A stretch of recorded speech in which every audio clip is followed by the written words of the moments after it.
Live from Capitol Hill, the man of the hour, News Nation's Joe Khalil, is back with us as he has been so much of late, reporting on the chaos in the House floor and what might come next. What is the latest, Joe?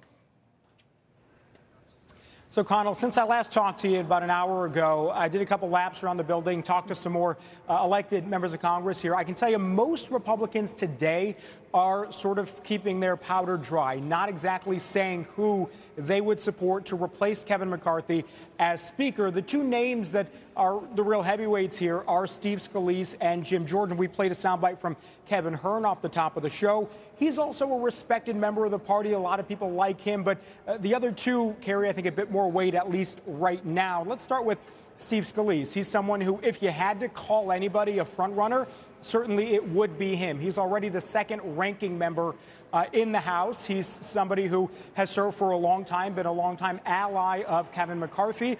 And actually, I heard from some members that might be a liability for him, with at least a couple of people who opposed Kevin McCarthy very openly and publicly. They may have some hesitations that a Scalise reign might look a lot like a Kevin McCarthy one in policy. And if they didn't like that, that might cost them a couple of votes there. But Scalise, certainly somebody who does have wide respect, is well liked here in the conference. The other person we talked about, Congressman Jim Jordan from Ohio, currently the chairman of the Judiciary Committee, also somebody who does speak to a number of different factions in the Republican Party. He's somebody who is also a member who you could consider an ally of Kevin McCarthy's, and a strong ally of former President Trump. In fact, you could make the argument that there's nobody who's closer to President Trump in Congress than Jim Jordan. He's certainly in the top 3 or 4 when you have that discussion. Could that be even a bit of a liability for him?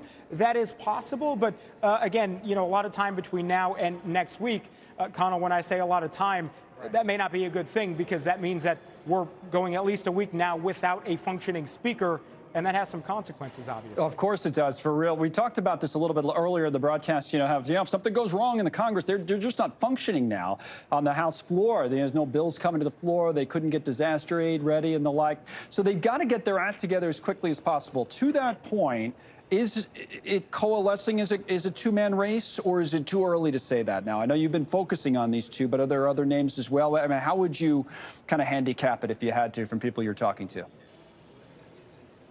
Yeah, I mean, so those two that we just highlighted are obviously the bigger names. But, I mean, between now and next week, who knows? I can tell you I've already seen in just the last 30 minutes or so a number of members come in and out, walk by the current Speaker's office. So you imagine that behind that closed door, which, by the way, still says the name Kevin McCarthy on it, that plaque has not been taken down, there are serious discussions about what this Speaker's race is going to look like. I mean, you talked about how the House at this point is effectively paralyzed. They cannot do any actual work in terms of passing any bills. Nothing can come up on the floor without a speaker. You've got a speaker pro tem in Congressman McHenry, and so he's limited in what he can do. Basically, all that's going on are conversations about when there is a speaker's election. So next week, Tuesday, Republicans are going to convene. There's going to be a meeting.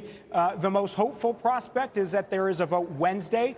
But short of that, you mentioned it, if there's any sort of national emergency, and God forbid, we hope there's not, the House is going to have to mobilize, and they simply cannot do that, Connell, without an active speaker. Right. We've never seen this before. I guess your point, you can't do it with McHenry, I guess. Yeah. By the way, McHenry, I've interviewed him a number of times. I always thought he was a mild-mannered guy, but he really slammed down that gavel yesterday. But, that's the times we live in with everything that's going on. Thank you, Joe. We appreciate it. Joe Khalil has been on top of everything, all these moving parts on Capitol Hill. Thank you for watching. Go to newsnationnow.com to find News Nation on your television provider. And don't forget to click the red subscribe button below to get more of News Nation's fact-driven, unbiased coverage.